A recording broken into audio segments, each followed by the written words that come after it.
The last thing you want to hear when you need your auto insurance most is a robot with countless irrelevant menu options. Which is why with USAA Auto Insurance, you'll get great service that is easy and reliable, all at the touch of a button. Get a quote today. Restrictions apply. This is part 3 of a 6-part series. If you missed the first 2 episodes, go back and listen so you'll be caught up on the story up to now. In today's episode, we're going to look at how this group of people became the first industry to sue big oil.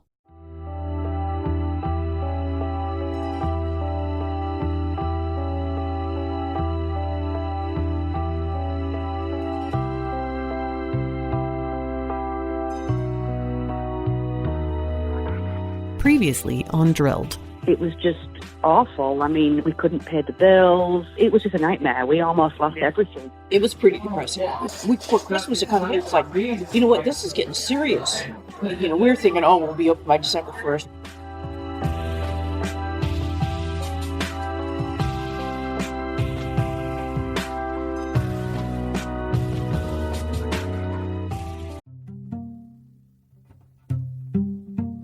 Hey, Drilled listeners, Amy here to recommend another climate podcast. If you have ever wondered exactly where your water comes from, what it means to actually break up with fossil fuels, or what the year 2100 could even look like, check out the Climate Dispatch from the folks at the Sierra Club Angeles chapter in collaboration with Stranded Astronaut Productions. The show is brand new. It launched in April, just in time for Earth Day, and it answers all those questions and more. The Climate Dispatch explores both global and local stories of the climate crisis through the lens of Southern California.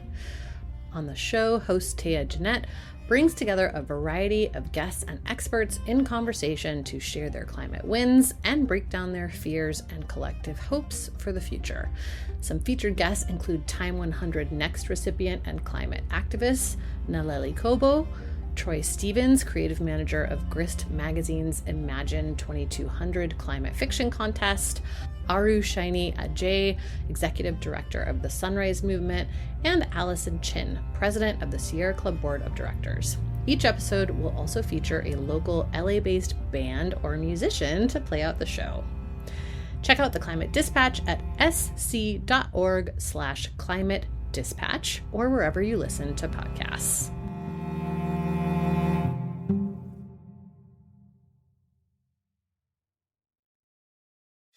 Hey, it's Paris. You know I love sparkly things, right? Like stars. Duh. And thanks to Hilton and AutoCamp, I just slept under them. Picture me, serving looks by the fire outside my luxurious Airstream, making s'mores with the kids, while a national park is our backdrop. The great outdoors meets Hilton hospitality. That's hot. Explore all the new ways to stay at Hilton.com. Hilton for the stay. We have to do something, and that something to date has been closing and waiting multiple years for federal disaster assistance that may not even be delivered.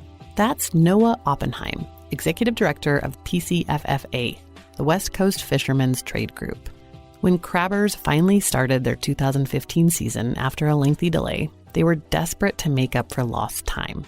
Then word got out that crabs were congregating off the Central Coast near Morro Bay and Monterey, so crabbers flocked to the area, like seagulls to a beach picnic. I crabbed out of Half Moon Bay for a month, and then we picked everything up and trucked all our gear down to Morro Bay, and there were some crabs down there, and we spent the rest of the season there.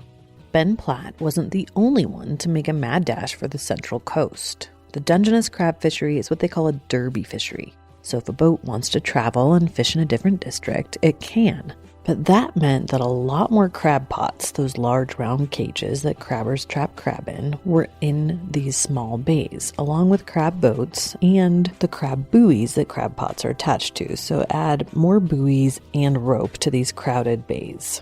It was also later in the year than usual, which meant the crabbers were about to collide with whale migration season. And at the same time, the warm water hadn't just impacted the algae and the crabs, it had shifted the entire marine food web. That's exactly what scientists in 1968 had predicted would happen if emissions went unchecked. In a report commissioned by the American Petroleum Institute, which counted every U.S. oil company as a member at the time, Stanford University scientists wrote, quote, changes in ocean temperatures would change the distribution of fish and cause a retreat in the polar sea ice.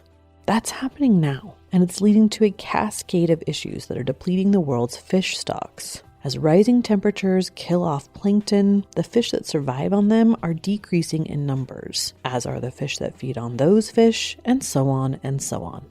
In this episode, we're going to look at how all of that has landed crabbers in the middle of not one, but two lawsuits.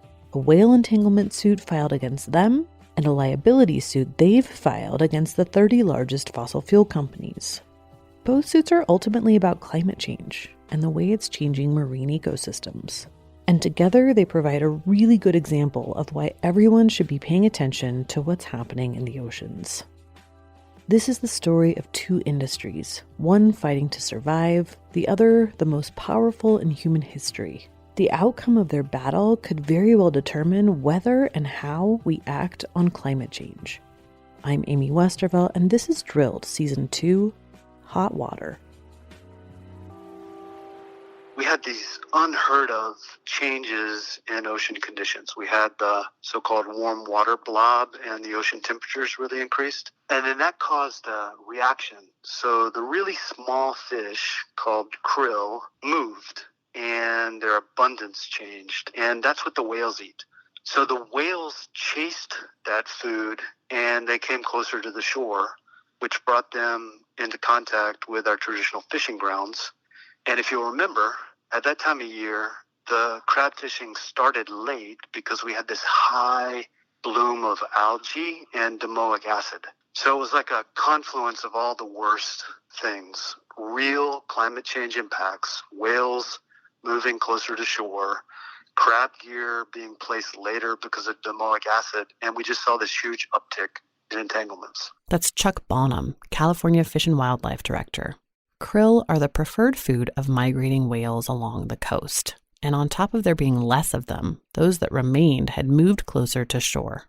That led to a major spike in whales getting entangled in crab gear. That spike in entanglements drew the attention of environmental groups. But with warm water and no krill and high concentrations of crab gear, it was the perfect storm. Dick Ogg captains a boat out of Bodega Bay and has been very involved in the Dungeness Crab Gear Working Group that formed shortly after that fateful year. Dick is a really interesting guy. He's been a vegetarian for 40 years, he's been fishing for about 20 years, and he doesn't eat during the day for a reason he never gave me. And he's seen as sort of a leader in the crabbing community, something of a spiritual guide. So when Dick told me his theory on what was going on with whales that year, I knew to pay attention. There seemed to be a lot of crabs down in the Monterey Bay area, so the majority of the fishermen went south and concentrated gear in an area there off of Monterey. So not only was there the migration of the humpbacks occurring, but there was also a situation where their food source was right in the middle of where all the crab gear was. And in addition to that, the product that the whales were after, the anchovies were very, very high in domoic acid. So the whales were eating tainted food. So whether that affected their reactions and how they responded, you don't know. That theory hasn't been tested yet, but a number of other folks told me similar things.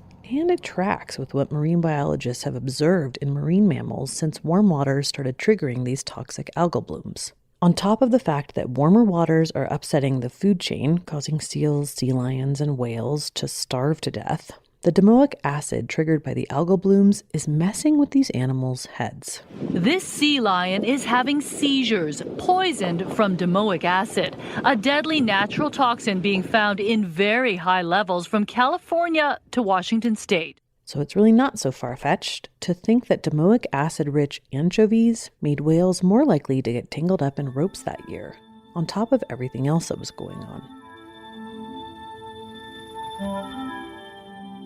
This week, Drilled partnered with a fun and fascinating quick hits science podcast called Everyday Einstein. It's hosted by astrophysicist Dr. Sabrina Stierwalt, who explains complicated scientific concepts in quick 8 to 10 minute episodes that make the complex accessible. She answers questions like how can you tell if your tap water is safe to drink, and clears up common areas of confusion like whether wormholes really exist. And just like the Drilled team, Dr. Stierwalt is committed to debunking misinformation about the scientific concepts shaping our world. She's done episodes on everything from why vaccines bolster herd immunity to how we know climate change is linked to more intense extreme weather events. It's a great show, and you're bound to learn something new, including tips on how to explain this stuff to other people. Find Everyday Einstein on Apple Podcasts, Spotify, or wherever you get your podcasts. Okay, back to the show. The working group wasn't just sitting around and talking about stoned whales, though. It also proposed some restrictions around fishing when whales were present. But ultimately, those proposals weren't enough. The Center for Biological Diversity, an Arizona-based nonprofit focused on endangered species, sued the California Department of Fish and Wildlife, threatening a shutdown of the fishery entirely. We were a part of that working group for a couple years and were very frustrated at the lack of meaningful changes on the water. That's Kristen Monsell. She's the lead attorney on this case for the Center for Biological Diversity. The working group largely was talking about voluntary measures, which we know simply don't work. And it was just a lot of talk, and there was no actions that met the words. It's the sort of thing that will get fishermen talking about how much they hate environmental groups. In a lot of ways, crabbers are as skeptical of big green as they are of big oil. Lori French has a lot to say on this subject. They always have to have some crisis that they're collecting for. The whales or the banded snails or a three-toed pigeon. There's always some crisis that they're pushing for in the name of save the environment.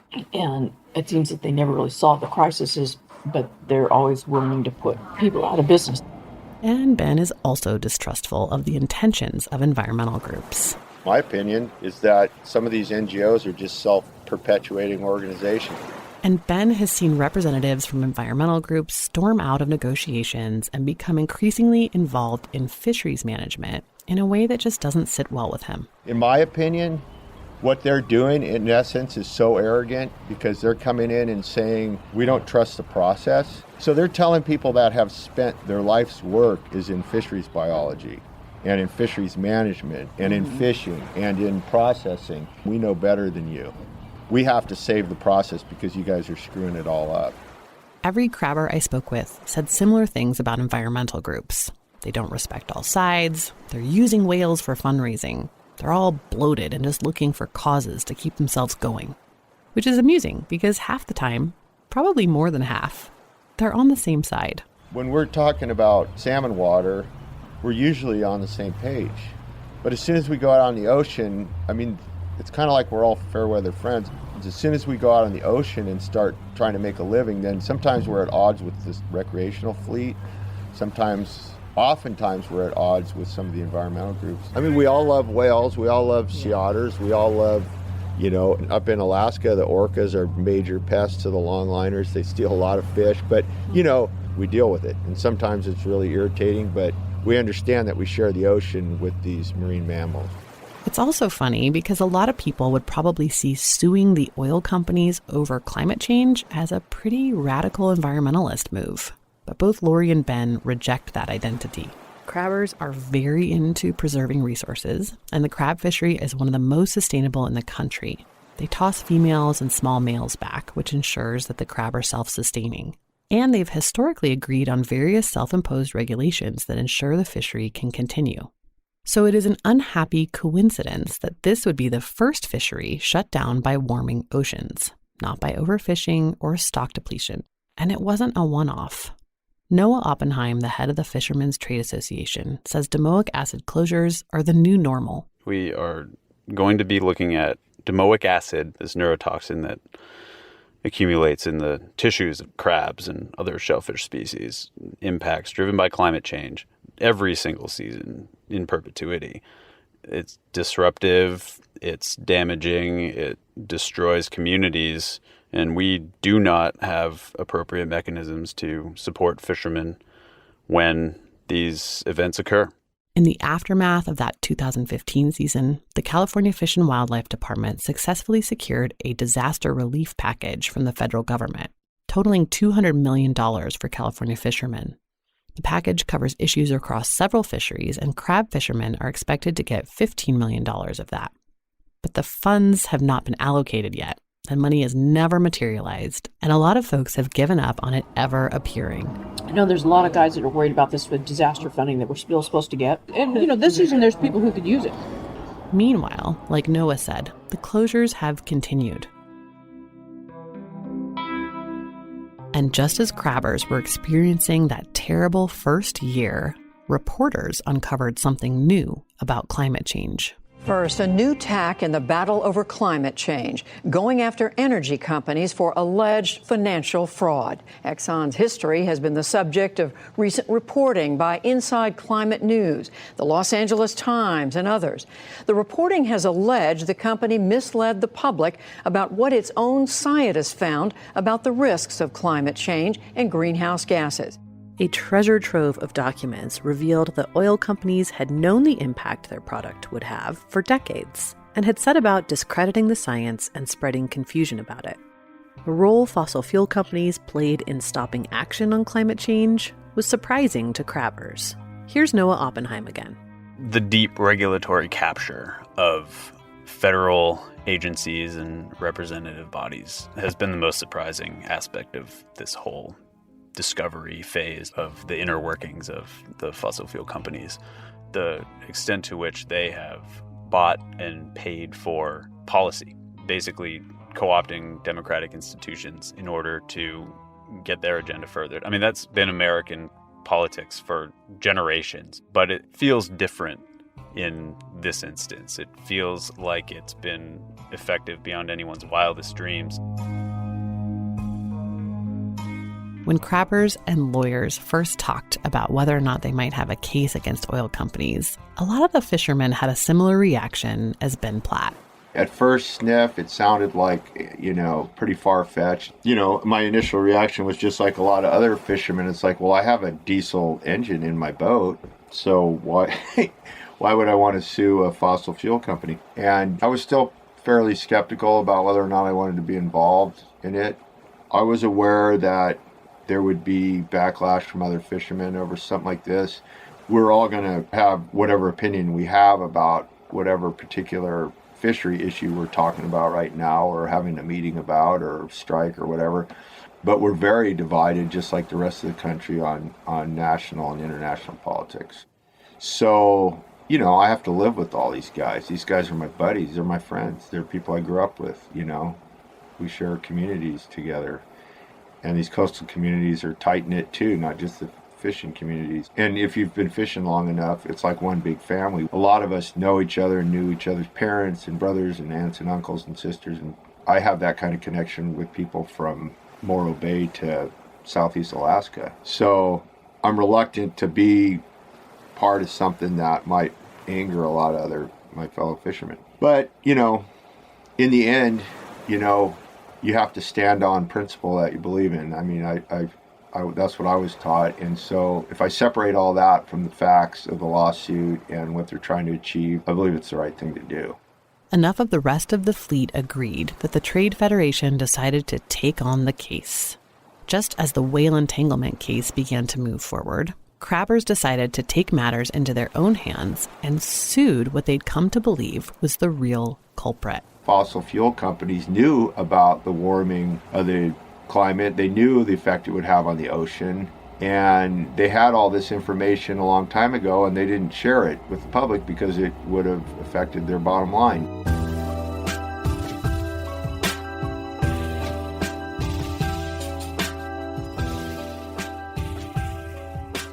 Next time on Drilled, a recap of what oil companies did know about climate change and when, and what sort of case the crabbers have. We need to start doing something.